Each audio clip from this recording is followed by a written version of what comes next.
V ഗാർഡിന്റെ പുതിയ BLDC intelligent pressure booster pump. ഇതാണ് ഇതിന്റെ പ്രൈമിംഗ് പ്ലഗ് വരുന്നത്. നമുക്കിത് ജസ്റ്റ് ഓപ്പൺ ചെയ്ത് നോക്കാം.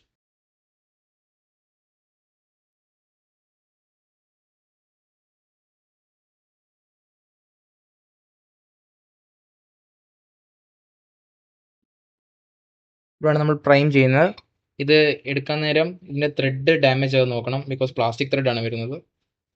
അടുത്ത് നമുക്ക് ഈ 4 സ്ക്രൂസ് നമുക്ക് അഴിക്കണം, ഫ്രണ്ട് കവറിൽ നിന്നും ബാക്ക് കവറിൽ നിന്നും. എന്നിട്ട് വേണം നമുക്ക് ഈ ഹൗസിംഗ് പുറത്തോട്ട് എടുക്കാൻ.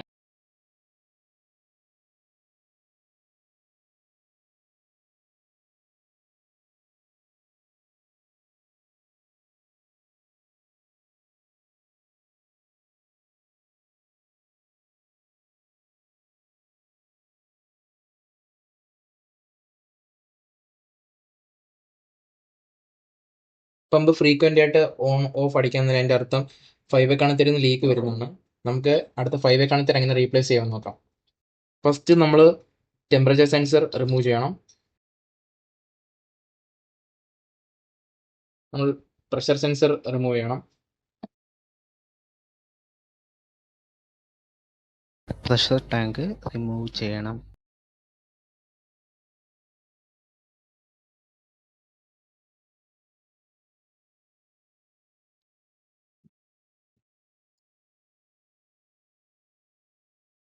അത് കഴിഞ്ഞിട്ട് ഫോൾട്ട് ആയിട്ടുള്ള 5 കണക്ടർ മാറ്റിയിട്ട് പുതിയ 5 കണക്ടർ യൂസ് ചെയ്യണം.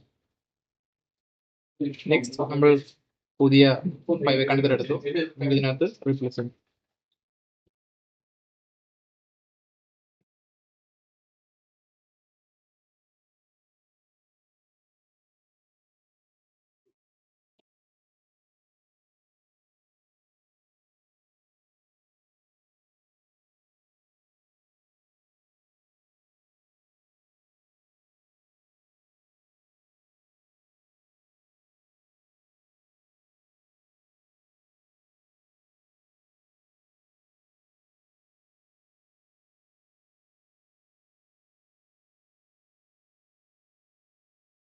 ഡിസ്പ്ലേ PCB എങ്ങനെ റിമൂവ് ചെയ്യാൻ നോക്കിയാൽ ജസ്റ്റ് ഈ 4 സ്ക്രൂസ് ആദ്യം റിമൂവ് ചെയ്യുക.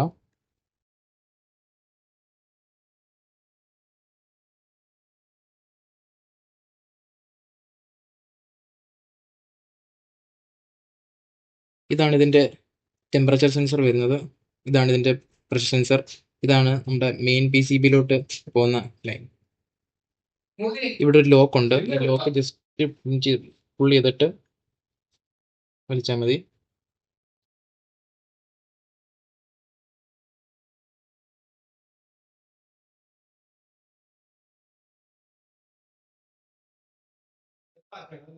ഇതാണ് നമ്മുടെ പമ്പിന്റെ ഇൻപുട്ട്. ഈ ഇൻപുട്ട് നേരെ പോകുന്നത് PCBയിലേക്കാണ്, അവിടെ നിന്നും നേരെ മോട്ടറിലേക്ക്. ഇതാണ് ഈ പമ്പിന്റെ ഫേസ്, ഇതാണ് ഇതിന്റെ ന്യൂട്രൽ, ഇതാണ് ഇതിന്റെ എർത്ത്. അടുത്തതായി നമുക്കിതൊന്ന് അഴിച്ചു നോക്കാം. ഇതിനൊരു ലോക്ക് മെക്കാനിസം ഉണ്ട്. അപ്പം അതിനായി ആദ്യം ഒരു സ്ക്രൂ ഡ്രൈവർ കൊണ്ട് ഇതിൽ അമർത്തുക, അതിനുശേഷം പതിയെ മുകളിലേക്ക് വലിക്കുക. ഇതുപോലെ തന്നെ നമുക്ക് ഇതും അഴിച്ചെടുക്കാം.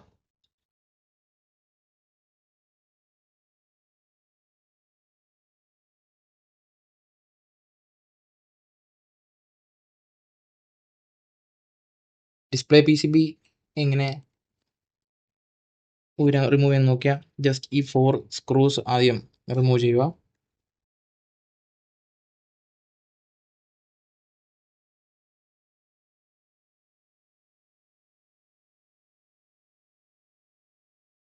നെക്സ്റ്റ് നമുക്ക് മെയിൻ PCB റീപ്ലേസ് ചെയ്ത് നോക്കാം.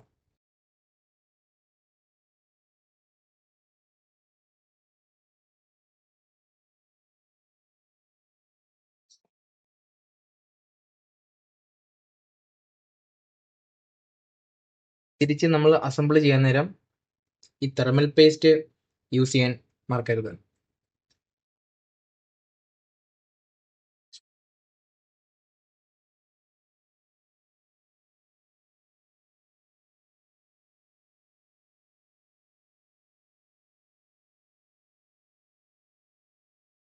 തിരിച്ച് PCB അസംബിൾ ചെയ്യുന്ന നേരം തെർമൽ പേസ്റ്റ് ഇടാൻ മറക്കരുത്.